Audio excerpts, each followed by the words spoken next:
They ran the ball well. The quarterback, I felt, made some plays in the passing game. They did some things that needed to churn out some drives and some opportunities to score points, and we didn't. Offensively, we're struggling. We're struggling in a number of areas. It's not just the quarterback. It's protection. It's run game. It's receivers. It's backs. It's everything.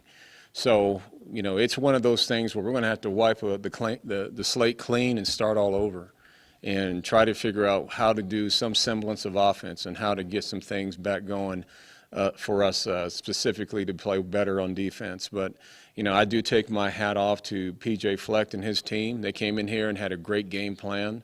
They orchestrated exactly what we thought they would do, and they did it. And it's unfortunate for us we didn't finish. We didn't get a chance to have sustain any opportunities to keep them off the field, and because we struggled offensively. So we got a lot of work to do. And I'm not blaming the players. Right now it's going to be us and the coaches. We got to get this thing fixed. I've been through this scenario many times before in other places that I've coached, and we can overcome it. We can get back, but it's going to take a great deal of work. And we know that we're not the flashiest thing in town right now, and I get that. And we're going to continue to work and get ourselves better and to get our fan base to be excited again. But right now, I can't blame them. We have to have a better product out there, and that wasn't good enough. So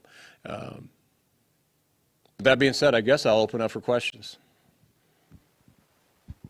I don't know much more I can answer for you. I don't know if this is too early to ask this right after a game. You mentioned wiping the slate clean. Does that include potentially changing who calls the plays, changing doing the quarterback competition again, things like that? We have to get through.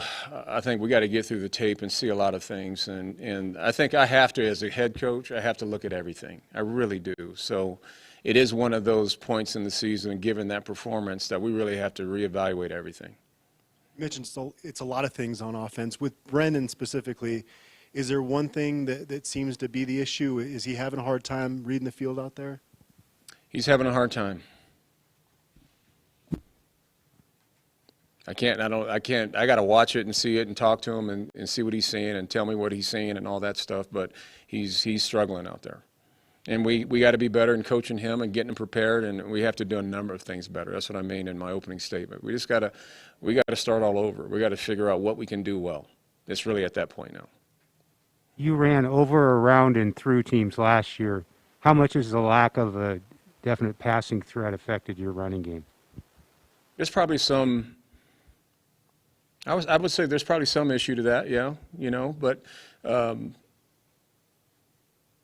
I just feel that this team, we have to be able to do a number of things. And like you mentioned, and like I said even last week when we played, against A&M, we have to make progress every week. And it's unfortunate that we felt after the heels of that game we didn't make progress. We felt we did, but apparently it wasn't apparent when we played today.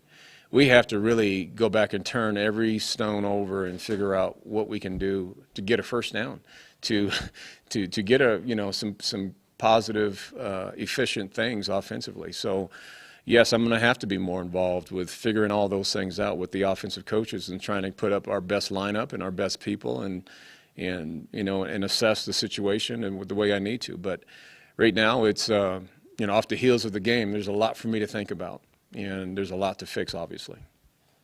Drew Carter played those last couple of series. Did you consider throwing him in the game a little bit earlier, maybe late in the first half when things weren't going well offensively? We did mention it from time to time and even at halftime. And, we want to continue to bring him along. He did do some positive things out there. But, we're young at that spot. It's unfortunately for us. But we're still going to turn over every stone, and we're going to figure out what to do. And it might mean, does he get a chance to get some series and games now just because of, he might be able to create a spark? We may have to do that. We may have to do that. We were doing a little bit of that last year with, Tyler Lytle and Sam Neuer. So we may have to just start bringing him along with having, Brendan be the guy. So there's a lot of scenarios like that we're going to need to discuss and kind of iron out. Coach, Jarek got in there a little late and we didn't see him late. Is there a health issue? Was that a strategy issue? And do you change the play calling operation at all when you say we're going to reevaluate everything and start over? I know that he was mentioning that too. I'm going to look at everything, in terms of how the whole offensive dynamics works right now. So we're going to have to really talk about that, as a staff and figure out what's best for us moving forward. As with Jarek, Jarek he's a little nicked from the previous game, so he had some limited practice time, so he wasn't full speed, so we didn't want to utilize him as much as he normally would. I think 9 or 10 offensive linemen got into the game. Was that the game plan, or was that something that was kind of decided on the fly? You need to rotate more guys in? I think we want to rotate some guys in, but I don't think there was a chance. We were trying to create a 10-man rotation. I think it was partly, we were out of the game late in the fourth quarter, so we got some other guys in. We're still so young, we're trying to gain experience. Given in the heels of a loss, we're still trying to get some guys out there to get some practice, some game reps. So I think that's part of it too. But I wouldn't say we would probably do a 10-man rotation. It's usually, 6 or 7 guys that are in a rotation with the starting 5. That's usually the case. Coach, over here. I was wondering how you assess the defense and what you guys did. I know you were on the field a ton and sort of ran out of gas at the end there. How much of that was just the offense's inability to stay on the field? It was definitely probably issues on both of those sides of the coin, if you're mentioning that. I felt defensively, we hung in there at times. We still missed a lot of tackles. We weren't getting guys down. So they were moving the ball and sustaining some drives. And I do think, because of the offensive inefficiencies too, that created a level of tiredness for the defense too. So it's a little bit that they didn't play as well as we expected, and I think the offense compounded that too. That make sense? Okay.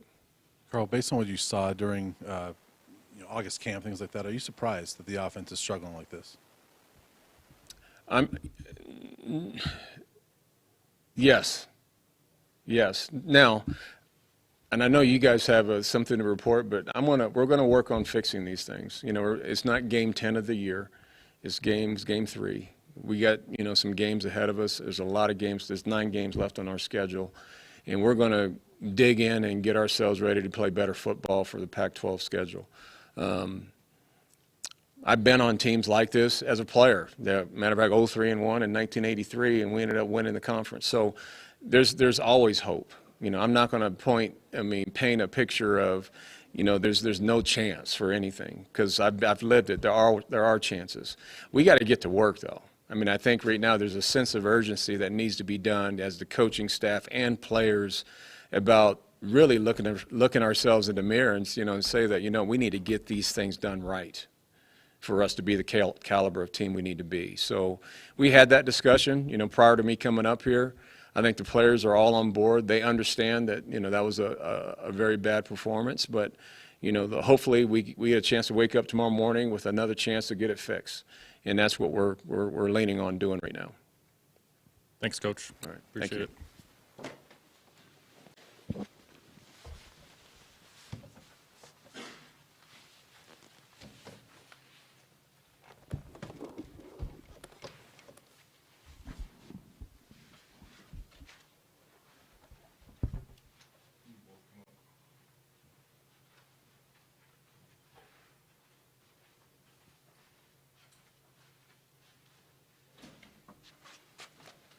Okay, we got Carson Wells and Gary Cooch.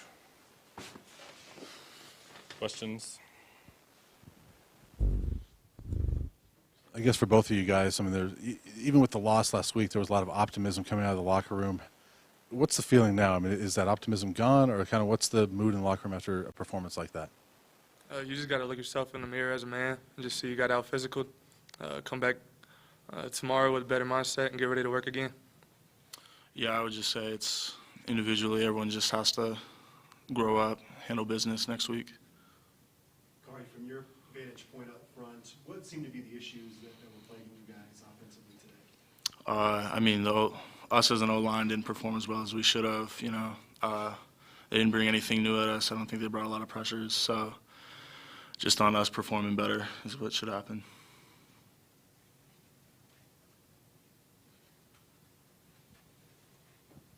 Kari, with the run game today, obviously you guys couldn't get anything going there. How much did you feel Minnesota was just kind of focusing on that when they knew that, I mean, they could sense that Brendan wasn't going to do a whole lot through the air? I mean, I don't really know about that, like what their ideas was, but we didn't play as well as we should have. We didn't get a ton of movement. We didn't really open things up for Bilu to get his game going either. How much is that on the offensive line to try to help, whether it's Lewis, Carter, whoever, try to help your quarterbacks get going here? It's always on the O-line. I mean, it's our job to get the offense going, run game, pass game. You know, we didn't protect as well as we should have. We didn't get enough movement in the run game, so it all starts with us. Carson, last week you guys were able to hold Texas A&M's rushing attack under 100 yards for the first time in a long time. This week, Minnesota goes for 277. What's the difference in how the defense performed this week? We got out physical, got to tackle better. He would break too many tackles, too many arm tackles. Got to get more hands to the ball. For both you guys, just how big is the leadership in the program going to be for you guys as a program this coming week, getting ready to play Arizona State? That was definitely a tough loss, but we start Pac-12 play this week, so we got to get the team together and focus on this next week, go 1-0 each week. Yeah, just come back and respond, see who really wants to play. Anything else? All right, thanks, guys. Appreciate it. That's it for up here.